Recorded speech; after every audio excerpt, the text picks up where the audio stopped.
warahmatullahi wabarakatuh. Sebelum saya memperkenalkan diri, saya ada pantun nih. Pasar Kuto lewat Patal, jangan lupa makan pempek lenggang. Kalau kakak tidak kenal, cak mano adela sayang. Oke guys, jadi kita harus kenalan terlebih dahulu. Perkenalkan, nama saya Hikmah Nurmaliah. Tren panggilan saya Hikmah BC dan saya adalah mahasiswi Pascasarjana UIN Sunan Kalijaga Prodi Pendidikan Agama Islam. Sebelumnya saya ucapkan terima kasih kepada ibunda kita Profesor Marhumah yang sudah membimbing saya sampai detik ini. Dan ini adalah salah satu tugas untuk memenuhi mata kuliah hadis yang dibimbing oleh Profesor Marhumah. Jadi di sini saya akan membahas mengenai hadis sahih dan hadis hasan. Sebelumnya kita harus tahu apa sih itu hadis.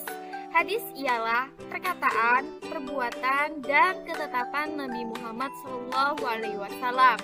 Dan hadis ini terbagi menjadi dua. Yang pertama dari segi kuantitas dan yang kedua dari segi kualitas. Yang akan saya bahas ini hadis dari segi kualitas, yakni salah satunya ada hadis sahih dan ada hadis hasan. Yang pertama ialah hadis sahih. Apa sih itu hadis sahih? Hadis sahih ialah hadis yang disandarkan kepada Nabi Muhammad SAW yang sanadnya bersambung, kemudian perawinya adil, perawinya dobit atau kuat hafalannya, dan tidak ada syad dan juga tidak ada ilat. Nah, ketika sudah mencakupi 5 syarat tersebut, maka disebutlah sebagai hadis sahih. Hadis sahih ini juga terbagi menjadi dua. Yang pertama ada hadis sahih li zatihi dan yang kedua ada hadis sahih li ghairihi. Oke, kita bakal bahas yang pertama. Apa itu hadis sahih li zatihi?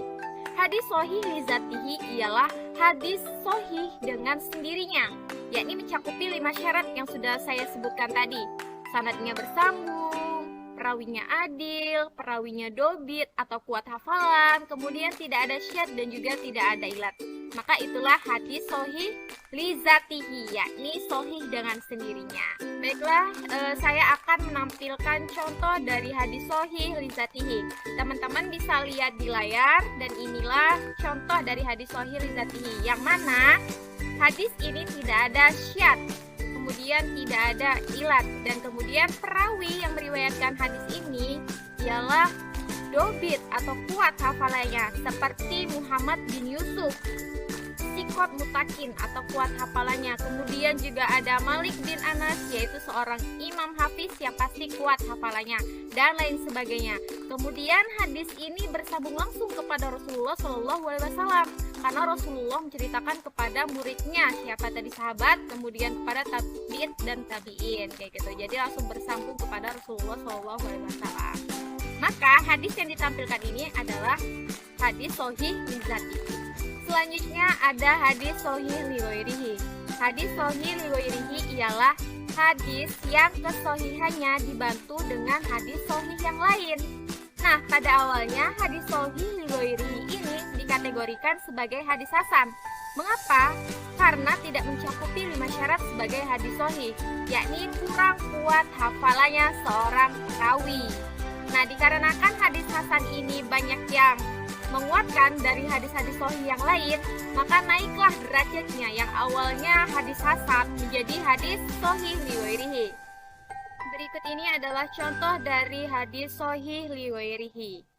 Teman-teman bisa lihat bahwa hadis ini salah satu perawinya yakni Muhammad bin Amr kurang kuat hafalannya atau kurang dobit. Tetapi Muhammad bin Amr ini adalah seseorang yang jujur. Nah, dikarenakan banyak periwayatan lain yang menguatkan hadis ini, maka menjadilah hadis sahih li ghairihi. Oke guys, yang kedua ialah hadis hasan. Hadis hasan ialah hadis yang disandarkan kepada Rasulullah SAW yang sanadnya bersambung, perawinya adil, tidak ada syad dan tidak ada ilat. Akan tetapi perawinya kurang kuat hafalannya atau kurang dobit, dan itulah yang membedakan hadis sahih dengan hadis hasan. Kalau hadis sahih kuat hafalannya, sedangkan kalau hadis hasan kurang kuat hafalannya. Nah, hadis hasan ini juga terbagi menjadi dua. Yang pertama hasan li dzatihi dan yang kedua hasan li ghairihi. Yang pertama ada hadis hasan li dzatihi. Hadis hasan li dzatihi itu hasan dengan sendirinya, yakni mencakupi 5 syarat yang sudah saya sebutkan tadi sebagai syarat dari hadis hasan. Oke, berikut akan saya tampilkan contoh dari hadis hasan li dzatihi. Bisa kita lihat bahwa semua perawi yang ada di hadis hasan ini sikoh atau kuat hafalannya kecuali Ja'far bin Sulaiman ad-Dubai. Nah, Ja'far bin Sulaiman ad-Dubai ini kurang kuat hafalannya. Maka dari itu hadis ini disebut sebagai hadis hasan li dzatihi. Selanjutnya ada hadis hasan li ghairihi. Hadis hasan li ghairihi ialah hadis hasan yang tidak hasan dengan sendirinya. Nah, pada dasarnya hadis hasan li ghairihi ini dinamakan sebagai hadis dhaif. Mengapa? Karena tidak memenuhi syarat sebagai hadis hasan. Nah, dikarenakan ada jalur periwayatan lain yang menguatkan hadis dhaif ini, maka naiklah derajatnya menjadi hadis hasan li ghairihi. Oke teman-teman, di sini akan saya tampilkan salah satu contoh dari hadis hasan li ghairihi. Teman-teman bisa lihat di sini ada salah satu perawi yang buruk hafalannya, yakni si Asim. Maka dari itu hadis ini sebenarnya dikategorikan sebagai hadis dhaif.